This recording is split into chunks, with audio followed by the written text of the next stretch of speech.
Consider for a moment a high-volume clinical environment. Imagine a vascular surgeon operating, sequentially opening up over 1,000 blocked arteries in aging patients. A daunting clinical reality, certainly. Exactly. And imagine that same surgeon making a truly terrifying observation. The vast majority of these patients were strictly adhering to the exact dietary guidelines they believed were protecting their cardiovascular health. Right. They were compliant. Highly compliant. They were consuming what they were told to consume, avoiding what they were told to avoid, and yet their arterial architecture was fundamentally destroyed. Which points to a systemic failure in the traditional dietary paradigms. Precisely. Welcome to a rigorous clinical and physiological deep dive. To you, the listener who may be navigating the progressive physiological realities of aging, specifically the biological shifts that accelerate from age 45 onward, this session is designed to dissect that exact paradigm failure. Because the biological realities past the age of 60 become incredibly critical. Indeed, we are examining specialized lipid protocols intended to actively regenerate the vascular system. The mission of this deep dive is to objectively deconstruct the biological mechanisms by which 5 highly specific oils impact endothelial health, metabolic lipid profiles, and ultimately cellular longevity. And we must establish immediately that the clinical taxonomy of modern medicine frequently relies on an expectation of definitive, visible pathology. Meaning a clear, isolated issue. Right. It provides a structured framework that is comforting in standard practice. A structural fracture is isolated on a radiograph, or a bacterial pathogen is identified in a culture. But the vascular system is rarely that simple. No, it is not. When analyzing the pathophysiology of the aging vascular system, particularly the universal endothelial degradation observed in older adults, that diagnostic clarity becomes significantly obscured. We are confronting a highly complex progressive biological deterioration that entirely evades simple binary categorization. Which is why the intention of our analysis today is to maintain a strict objective focus on clinical findings, peer-reviewed study excerpts, and highly specific physiological observations regarding lipid applications.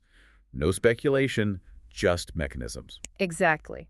We must systematically evaluate the historically entrenched medical doctrine of broadly avoiding all fats. The clinical data suggests that doctrine is fundamentally flawed. Instead, we will examine the application of targeted lipid therapy. But before we introduce the specific interventions, we absolutely must establish the pathological baseline. Right. We need to define exactly what is physically occurring within the cardiovascular system as the body ages, specifically in you, the listener, if you are approaching or past your 6th decade. To establish that foundation, we must detail the pathophysiology of arterial degradation that manifests clinically. Patients over 60 frequently present with heavy lower extremities upon standing. And chronic thermal dysregulation, correct? Precisely. Persistent coldness in the distal digits, the fingers and toes, and profound post-exertional fatigue. Standard physiological models have often minimized these symptoms as just natural byproducts of aging. Just normal wear and tear. Exactly, but they are not. They are, in fact, direct indicators of compromised hemodynamics. And this is where the source material necessitates a paradigm shift in how we conceptualize arterial architecture. The historical error has been viewing arteries as inert mechanical pipes. A terrible analogy, physiologically speaking. Right, because if a pipe gets clogged, you simply bypass it or scrape it out. But that model is utterly inadequate. The clinical data insists that we must understand the vascular network as highly dynamic, living biological highways. They are actively responsible for systemic oxygen perfusion and nutrient delivery to every distal tissue bed in the human body. And that living nature is the critical pathophysiological distinction. Indeed. The innermost lining of these living highways is called the intimal layer, or the endothelium. It is only 1 cell thick, yet it regulates blood pressure, clotting, and immune responses. 1 cell thick. That is incredibly fragile. It is. And when this intimal layer is continuously irritated, microscopic fissures occur. These microscopic fissures, or endothelial cracks, represent the absolute genesis of atherosclerosis. Which leads to a critical distinction raised in our source text regarding the root cause of these fissures. Standard models often suggest that the pathogenesis of plaque formation is driven almost entirely by genetic predisposition. Or perhaps the overconsumption of simple carbohydrates. Right. However, the data we are reviewing points to a completely different primary catalyst for this endothelial irritation.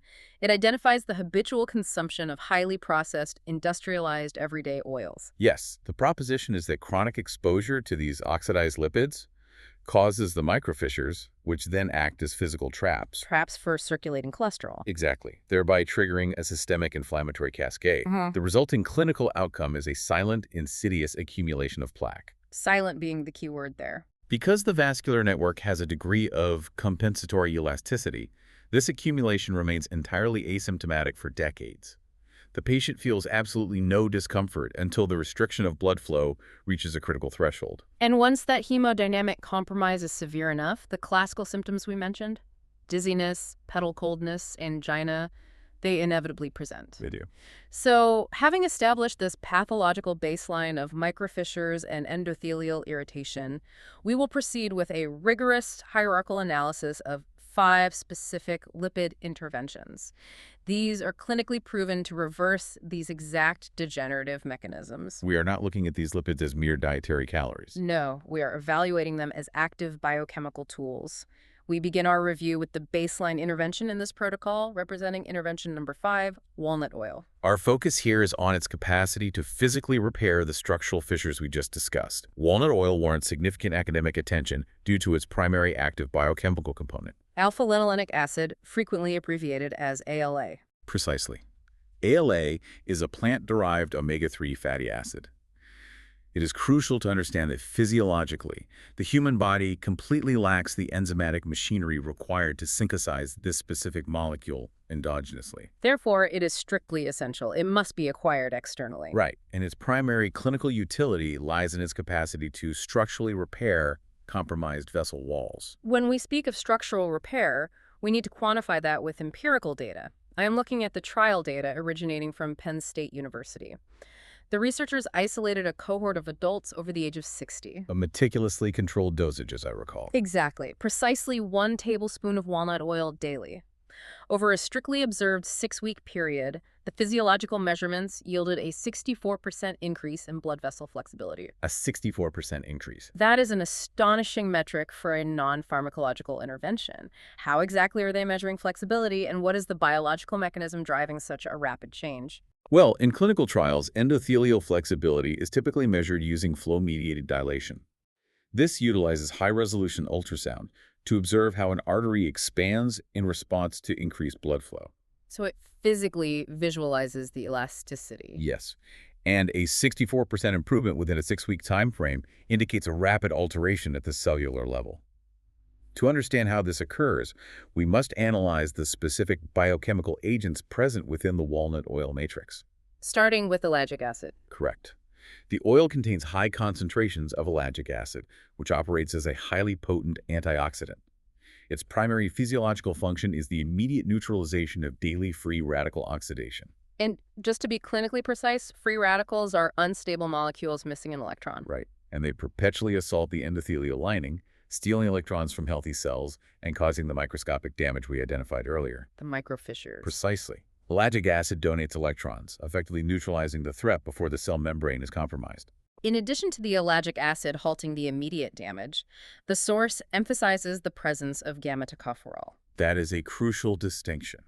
It is, because standard medical advice often focuses on alpha-tocopherol when discussing vitamin E, but the text specifically highlights the gamma variant as a highly specific biological shield. It states that it prevents the oxidation of low-density lipoprotein, or LDL cholesterol. Which is paramount for arterial health. Right, because we hear constant warnings about LDL, but the literature suggests that unoxidized LDL is relatively benign.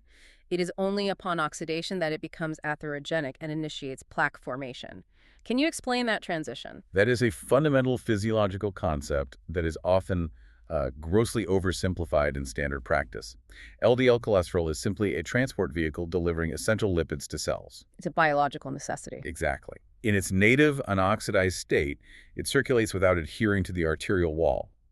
However, when exposed to oxidative stress, the free radicals we just discussed, the structural proteins on the LDL particle become damaged. They become oxidized. Right. And the immune system suddenly recognizes this oxidized LDL as a foreign pathogen. Macrophages, which are specialized white blood cells, are deployed to ingest the oxidized LDL. And this ingestion is what causes the structural problem. Indeed. These macrophages become engorged with the toxic lipids and transform into what we term foam cells. These foam cells embed themselves into the endothelial cracks, undergo necrosis, and form the core of a plaque. So they die and physically become the blockage. Precisely. Gamma tocopherol directly intercepts the oxidative agents before they can alter the LDL particle, effectively halting the genesis of the foam cell. So we are halting the formation of the plaque core. If we extrapolate this to the physical elasticity of the artery, the source text utilizes a highly accessible analogy. It compares the aging artery to a stiff garden hose. A very apt mechanical comparison. Because in standard clinical pathology, aging arteries undergo a structural cross-linking of collagen and a degradation of elastin. This renders them brittle. When blood pressure spikes, a brittle hose cracks. Right, the compliance is gone. But the continuous administration of the ALA, the ellagic acid, and the gamma tocopherol mitigates the oxidative stress. This decreases the inflammatory markers driving that stiffening process. Which allows the structural integrity of the vessel to reestablish a pliant state. Exactly. However, the clinical efficacy of this specific biological correction is entirely dependent upon strict posology. The dosing and methodology. Yes. The source material emphasizes the profound thermolability of walnut oil. Thermolability meaning that the molecular bonds of these active compounds are highly unstable under thermal stress. The application of heat physically degrades the active biochemicals, rendering the intervention completely useless. And this is where clinical application often fails in the general population. The administration protocol mandates that the lipid must be consumed entirely raw. It can be applied to vegetables, certainly, but only after they have sufficiently cooled. Right. Blending it into chilled emulsions, such as smoothies, is clinically indicated. Furthermore, the storage requirements are absolutely non-negotiable. Dark glass, constant refrigeration. Exactly. This is to arrest photooxidation from light exposure and thermal degradation from ambient heat. The clinical selection must be strictly confined to cold-pressed, unrefined variants. When adherence to this strict protocol is maintained, the clinical markers of success present relatively quickly. Patients report increased thermal regulation in the distal extremities. Their hands and feet are no longer chronically cold. Right, which directly indicates improved microvascular perfusion. They also report a measurable improvement in baseline metabolic energy due to the optimized oxygen delivery. I do, however, think we should address the pharmacokinetics of this intervention. Specifically, the absorption of these fat-soluble nutrients. Yes. The source text indicates that administering the oil in conjunction with solid food matter significantly enhances systemic uptake. I have a critical question regarding that. Physiologically, why does independent ingestion of the oil yield lower bioavailability compared to a food matrix administration? It seems almost counterintuitive that diluting the oil with other foods would increase its absorption. It relates directly to the mechanical activation of the biliary system. The gallbladder response. Exactly. When a complex food matrix enters the duodenum, the first section of the small intestine, it triggers a significantly more robust release of bile salts from the gallbladder compared to the ingestion of a singular isolated lipid on an empty stomach. And those bile salts are necessary for emulsification. Absolutely essential. They break the oil down into microscopic droplets called micelles. These micelles are strictly required to transport the fat-soluble compounds across the watery environment of the intestinal epithelium. And subsequently into the lymphatic system. Right. Thus, co-ingesting the walnut oil with a food matrix maximizes the extraction and systemic delivery of the fat-soluble compounds, particularly that gamma tocopherol we discussed. That structural breakdown of the biliary response provides crucial clarity. So walnut oil effectively patches the microfissures in the vessel wall and restores pliancy. It sets the structural foundation. However, repairing the cracks is only half the battle. We also must address the circulating atherogenic lipids that threaten to embed themselves in any remaining vulnerabilities. Which requires us to look directly at hepatic clearance pathways. Exactly. This brings us to the unique metabolism of intervention number 4, coconut oil. Now, introducing coconut oil into a formal cardiovascular protocol requires us to immediately and directly address the historical medical controversy surrounding its composition. Because coconut oil is predominantly a saturated fat. It is. And for decades, standard cardiological doctrine categorically demonized all saturated fats as inherently atherogenic. The posture was that they uniformly raise systemic cholesterol and drive arterial occlusion. But I am going to push back heavily on that medical orthodoxy right now because the data we are reviewing completely challenges that obsolete monolithic paradigm. The source text cites breakthrough findings published in the Journal of Cardiovascular Medicine in 2024. Yes, alongside a highly robust clinical trial conducted at the University of Cambridge. The protocol in that trial involved administering 2 tablespoons of virgin coconut oil daily to adults over the age of 60. The resulting data demonstrated a 15% increase in high-density lipoprotein, or HDL cholesterol, Alongside a profound stabilization of the critical total cholesterol to HDL ratio. So the question to the panel is, how does a saturated fat achieve a demonstrably cardioprotective lipid profile? The physiological explanation for these results lies entirely in the distinct metabolic pathway of medium-chain triglycerides, or MCTs. To understand this, we must look at the carbon chain length of the lipid. The physical structure of the molecule. Right. Long-chain triglycerides, which make up the vast bulk of standard dietary fats, have inherently long carbon chains. Because of their size, they require complex packaging into chylomicrons in the gut for transport through the lymphatic system. Meaning they take a very circuitous route. They do. They eventually empty into the systemic arterial network, where they circulate extensively. This provides them ample opportunity to be deposited into the arterial walls before ever reaching the liver for processing. But coconut oil is exceptionally high in specific MCTs, predominantly lauric acid and capric acid. Which possess much shorter carbon chains. Precisely. And because of that shorter chain length, MCTs bypass this standard systemic lipid transport entirely. They absolutely do not require packaging into chylomicrons. They absorb differently. Right. They absorb directly through the intestinal wall into the portal vein, which serves as a direct express highway to the liver. And once in the hepatic system, what occurs? They undergo rapid oxidation for immediate conversion into adenosine triphosphate, or ATP. That is the primary energy currency of the cell. So they are metabolically utilized as an immediate fuel source. Exactly, rather than remaining in systemic circulation to contribute to arterial deposition. So to state that all saturated carbon chains exert identical pathophysiological outcomes is simply biochemically inaccurate. The coconut oil data proves that the physical length of the carbon chain dictates the metabolic destiny of the lipid. They are burned for ATP, not stored as plaque. Beyond the energy conversion, we must analyze the profound implications of what the literature calls the microbiome arterial axis. A fascinating and, frankly, frequently overlooked pathophysiological mechanism. The source text presents the assertion that pathogenic bacteria from the oral cavity actively translocate to the arterial walls. The assertion is that bacteria from the mouth end up in the heart. Yes, and it is a rigorously documented clinical phenomenon. Microbiological species originating from chronic oral infections, periodontal disease, or even severe gastrointestinal dysbiosis routinely translocate into systemic circulation. And once in the bloodstream, these specific pathogens can physically adhere to the arterial walls, Actively exacerbating localized plaque formation and triggering a fierce inflammatory response from the host immune system. The specific clinical utility of the lauric acid found in coconut oil in this context is its highly potent antimicrobial properties. Because upon reaching systemic circulation, lauric acid selectively destroys these atherogenic pathogens residing within the arterial intima.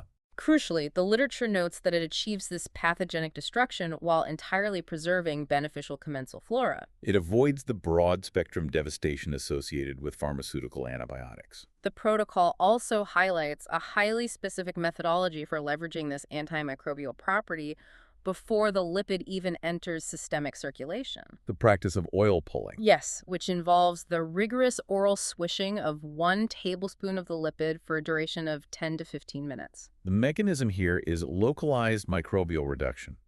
By binding to the lipid membranes of the bacteria in the oral cavity, the lauric acid neutralizes the pathogens. Which are then physically expelled when the oil is discarded. Right, which effectively severs the translocation pathway of periodontal pathogens to the vascular endothelium at the source. Regarding the culinary application, the administration protocol for coconut oil permits significantly greater thermal flexibility than we saw with walnut oil. Because it is a saturated fat. Exactly.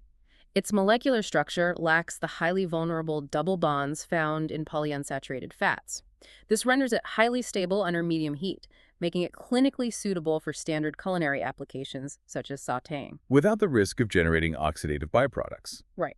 Strict procurement, however, requires an organic, virgin, cold-pressed formulation that maintains a solid state at standard room temperature. A liquid state at room temperature definitively indicates chemical adulteration or heavy processing has occurred. So having thoroughly addressed the hepatic lipid clearance pathways and the vital role of microbial translocation, our panel must now progress to the next phase of structural repair. We have patched the fissures, and we have cleared the circulating pathogens and lipids. We must now examine the mechanisms of direct cellular regeneration and profound localized inflammatory suppression. This brings us to intervention number 3, avocado oil. Avocado oil represents a significant escalation in the clinical methodology. Because while the previous lipids stabilize the environment, the primary function of avocado oil is deep tissue regeneration. And targeted inflammatory destruction. We are relying on empirical data from a 2023 study conducted at the UCLA Medical Center. The researchers observed that the administration of a dosage equivalent to the oil of 1 whole avocado daily yielded an extraordinary reduction in systemic inflammatory markers. By up to 40% within an 8-week observational period. A 40% reduction in systemic inflammation over 8 weeks is a massive biological shift. It is. And to understand how this is achieved, we must deconstruct the biochemical profile of the lipid. First, avocado oil contains a highly specific matrix of sterol compounds. Plant sterols. Right. These plant sterols are structurally nearly identical to endogenous human cholesterol. Because of this structural mimicry, they function by competitively blocking the intestinal absorption of atherogenic lipids. They essentially occupy the receptor sites within the gut lumen. Precisely. Meaning the harmful dietary cholesterol is physically prevented from entering the bloodstream and is instead excreted via the gastrointestinal tract. Simultaneously, the oil delivers lutein. Lutein is a highly bioavailable carotenoid. While standard medical literature most often associates lutein with ocular health and the prevention of macular degeneration, the cardiovascular literature indicates a completely different utility. In this specific lipid delivery system, the lutein actively targets and neutralizes localized inflammation directly within the arterial walls. However, the defining characteristic of avocado oil, the factor that truly separates it from other interventions, is its 70% concentration of oleic acid. Oleic acid being a monounsaturated fat. Yes, its specific molecular geometry allows for exceptional biological penetration. It actively infiltrates deep into the arterial intima, migrating into the subendothelial space. Which is the exact location where the necrotic core of plaque formation originates. Right. The source text utilizes an architectural analogy here, comparing this physiological process to renovating an old building from the inside out. A helpful visualization, but we must be precise with the mechanisms. Exactly. I must critically examine the terminology used in the literature here. The concept of cellular regeneration implies the active creation of new, healthy tissue. Yes, not just patching a hole.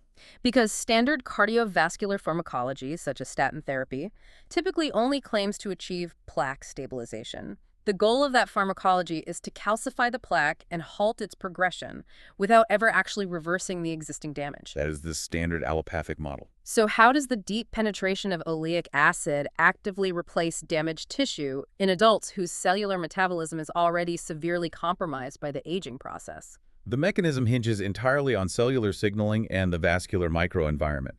The infiltration of oleic acid, combined with the profound suppression of localized inflammation orchestrated by the lutein, fundamentally alters that microenvironment. Because chronic inflammatory stress induces cellular senescence. Right. It forces the cells to halt replication and simply survive in a damaged state. By removing that inflammatory block, the localized progenitor cells residing in the vessel wall are disinhibited. They are freed to resume their function. Precisely.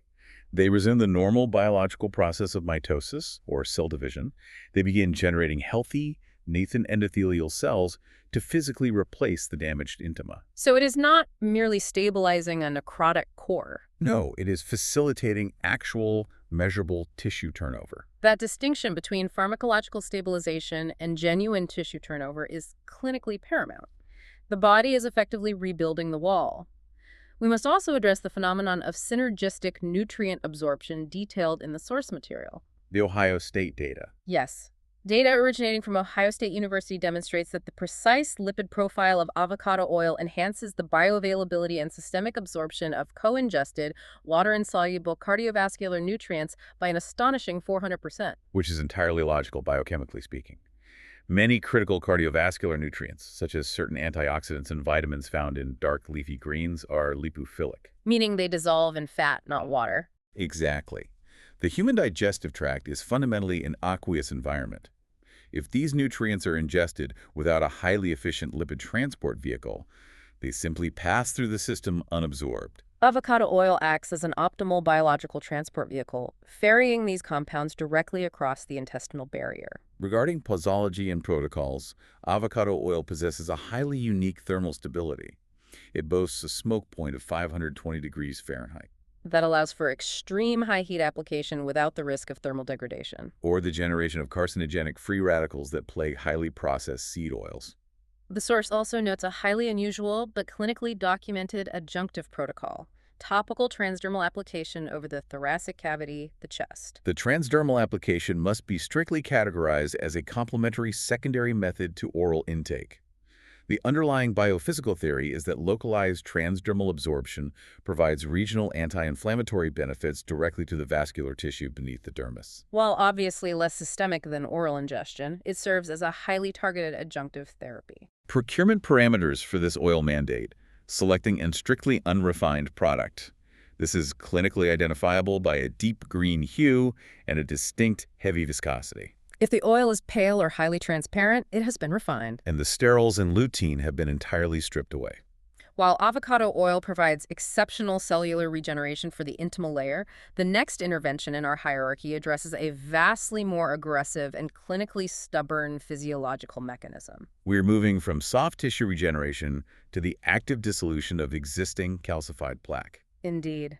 We move to intervention number 2, flaxseed oil. The clinical literature frequently characterizes flaxseed oil with the highly specific nomenclature of liquid medicine. In academic circles, we're generally very cautious with such terminology. But this categorization is not hyperbole. No, it is a direct reflection of its profound pharmacological efficacy regarding hemodynamics and plaque architecture. Our primary data points for this intervention stem from the Canadian Institutes of Health Research. They identified an unprecedented 57% concentration of alpha-linolenic acid within this specific lipid formulation. Furthermore, we must analyze the clinical trials conducted at the University of Toronto. The researchers there observed participants administering a strict dosage of 1 tablespoon of flaxseed oil daily for a duration of 3 months. And the quantitative results were highly significant. They recorded a 15% decrease in measurable arterial stiffness, An average reduction in both systolic and diastolic blood pressure by 10 points. and a 50% documented increase in peripheral circulation. The profound efficacy of this intervention requires a meticulous analysis of 2 distinct biological pathways. The first is the lignin mechanism, Flaxseed oil contains highly concentrated lignins which operate biochemically as phytoestrogens. which is critical in the aging adult, particularly postmenopausal women experiencing estrogen withdrawal and older men experiencing andropause. Because the decline of endogenous sex hormones severely compromises vascular health. These hormones play a crucial role in maintaining arterial pliability. And the lignins in flaxseed oil act as molecular keys. They bind directly to the dormant estrogen receptors on the endothelium. Upon binding to these receptors, they directly stimulate the activity of an enzyme called endothelial nitric oxide synthase, or ENS. This enzyme is solely responsible for the production of nitric oxide, a highly volatile and potent signaling molecule. When nitric oxide is released into the smooth muscle of the artery, it commands the muscle to relax, resulting in robust vasodilation. To use an analogy based on fluid dynamics, the physics of this structural change are identical to the difference between forcing fluid through a narrow plastic straw versus allowing it to flow unimpeded through a wide-open pipe, Hemodynamic resistance drops precipitously. which accounts for the 10-point reduction in blood pressure observed in the Toronto study. The second pathway, and arguably the more profound clinical mechanism, involves the cyclopeptide mechanism.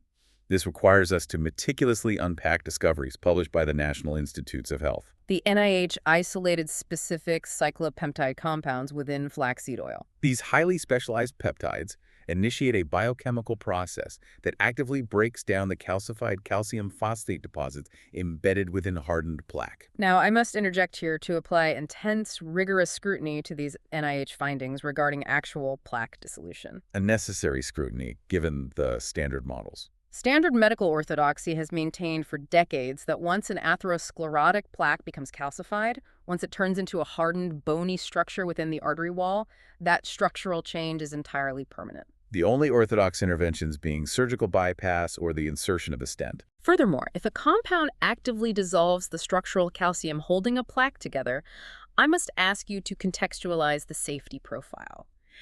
How do these cyclopeptides achieve dissolution without structurally destabilizing the fibrous cap of the plaque, thereby precipitating a catastrophic embolic event such as an ischemic stroke or a myocardial infarction?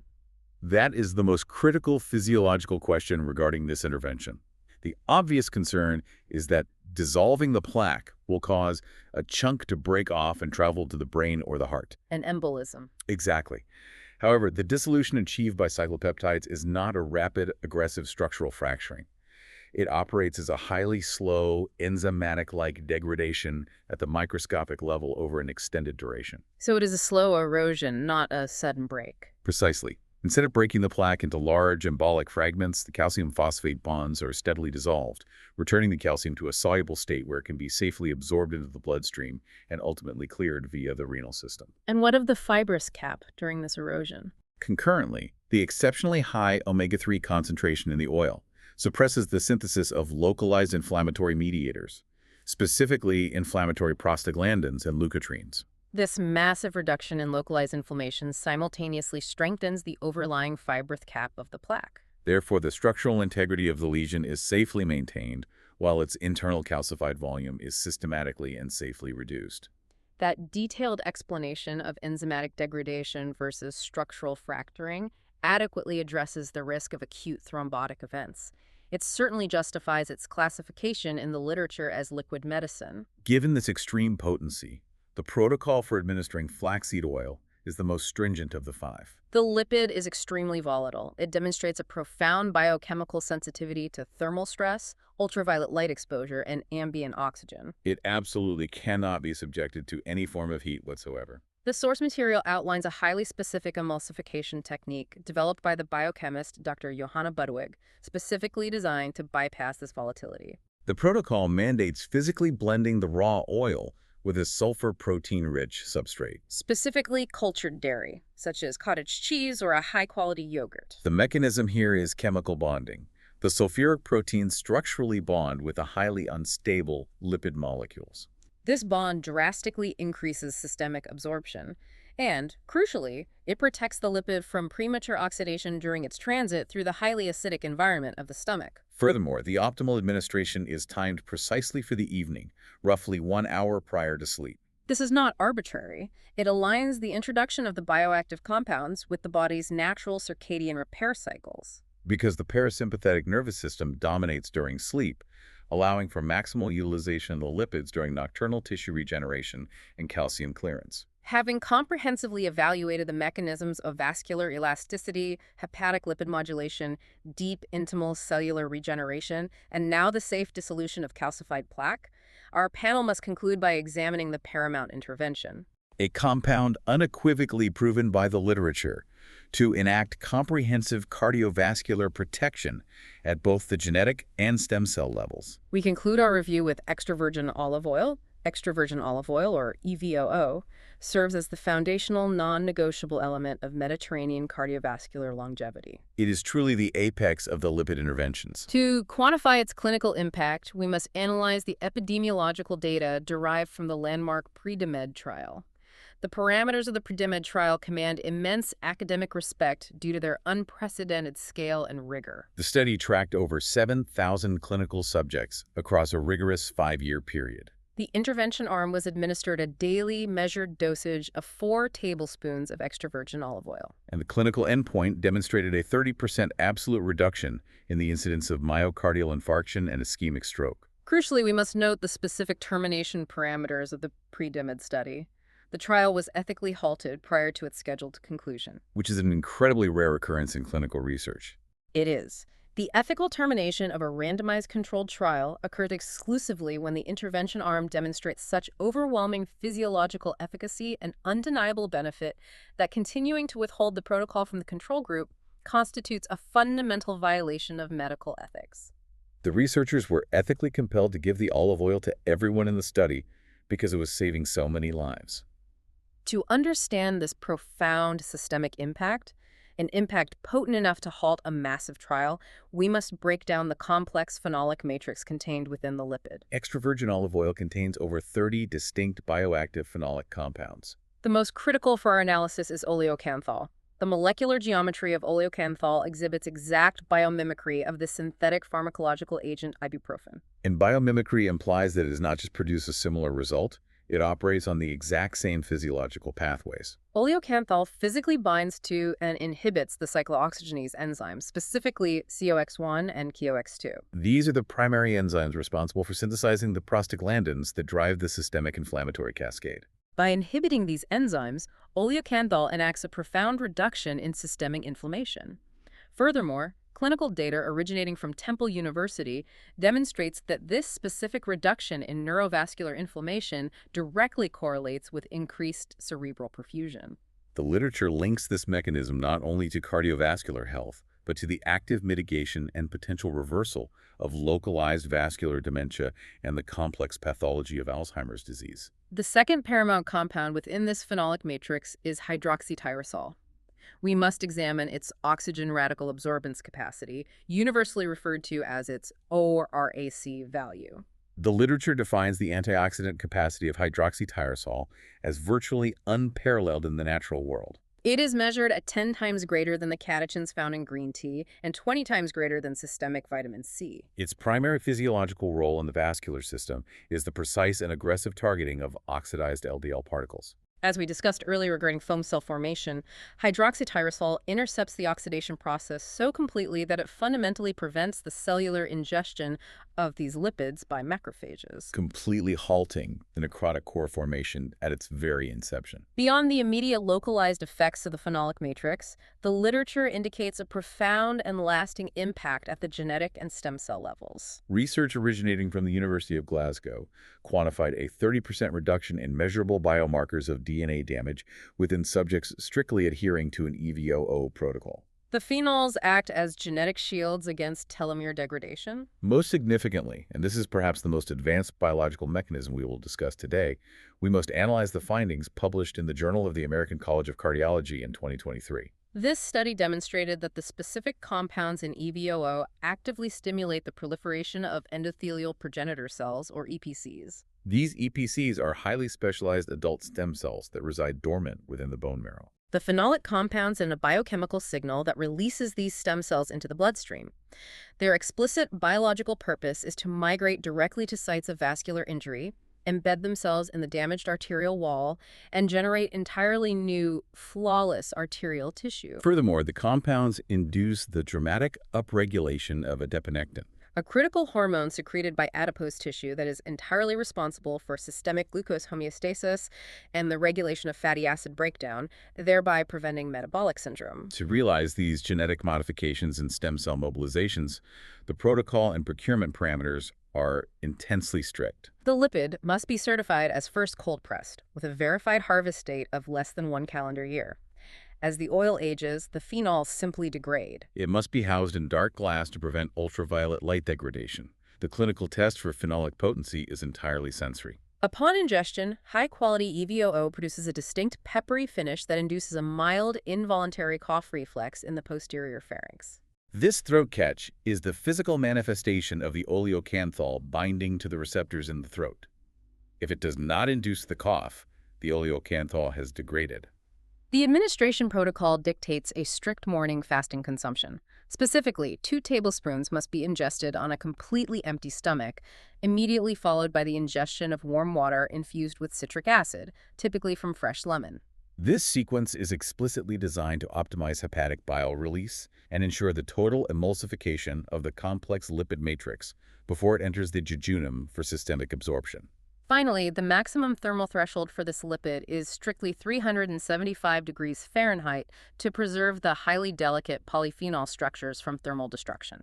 As we synthesize this extensive data, I invite you to formulate a critical comparison between the standard allopathic model of cardiovascular care and this specific lipid intervention. I will synthesize the empirical data we have systematically reviewed. To you, the listener, you must reflect on the fundamental philosophical difference in the mechanism of action. The standard pharmacological approach typically relies on isolated, synthetic compounds designed to forcefully suppress specific biological symptoms. Such as artificially lowering serum cholesterol numbers via statin therapy or forcibly dilating vessels via synthetic ACE inhibitors. Conversely, the utilization of the phenolic compounds within EVOO operates as a highly coordinated pharmaceutical team.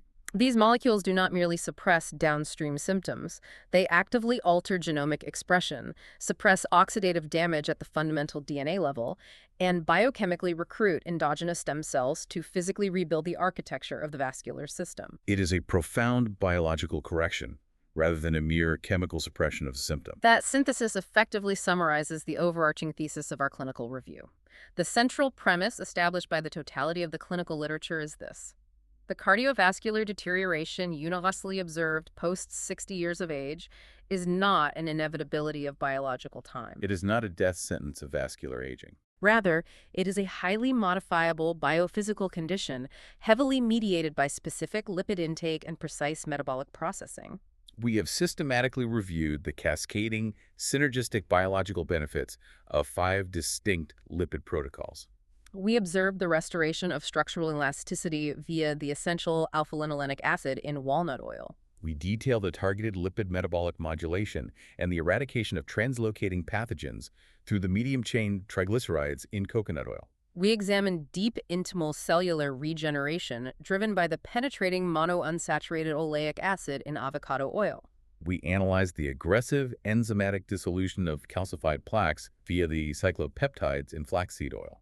Finally, we documented the profound genetic repair and targeted stem cell proliferation orchestrated by the complex phenolic matrix of extra virgin olive oil. However, for clinical application to be successful, we must reiterate the paramount importance of absolute biological consistency. Because the structural degradation of the vascular endothelium observed in a 60-year-old patient represents roughly 6 decades of continuous progressive biological damage and cellular insult. Reversing this extensive pathology requires sustained, daily biochemical support. The molecular reconstruction of the arterial intima simply cannot be achieved through intermittent adherence to the protocols we have discussed. The cellular signaling must be continuous. As we conclude this formal academic review, we must leave you, the listener, with a complex physiological question that demands careful consideration. If the specific targeted application of dietary lipids possesses the clinically proven capacity to structurally modulate gene expression, direct the proliferation of endogenous stem cells, and safely dissolve hardened arterial calcifications processes, traditionally thought to require highly aggressive and often toxic pharmacological intervention, how might this evidence mandate a total systemic overhaul in how modern medicine approaches the pathology of aging? It strongly suggests a necessary departure from merely treating downstream symptoms with synthetic suppressants, demanding instead that clinical practice focus on actively orchestrating the body's native, highly sophisticated regenerative mechanisms. That is the definitive inquiry raised by the entirety of the literature we have examined today. The empirical evidence requires a massive paradigm shift away from symptom management and toward fundamental, structural, biological restoration. Precisely. We return to the concept of diagnostic clarity. While the pathophysiology of the aging vascular system lacks the binary simplicity of a fractured bone on a radiograph, the biochemical pathways we have meticulously mapped today offer a different kind of precision. A precise, targeted methodology for cellular and structural regeneration. We conclude this session with a clinical review. Approach your cardiovascular longevity with strict scientific rigor and apply the physiological mechanisms detailed in this analysis with absolute consistency.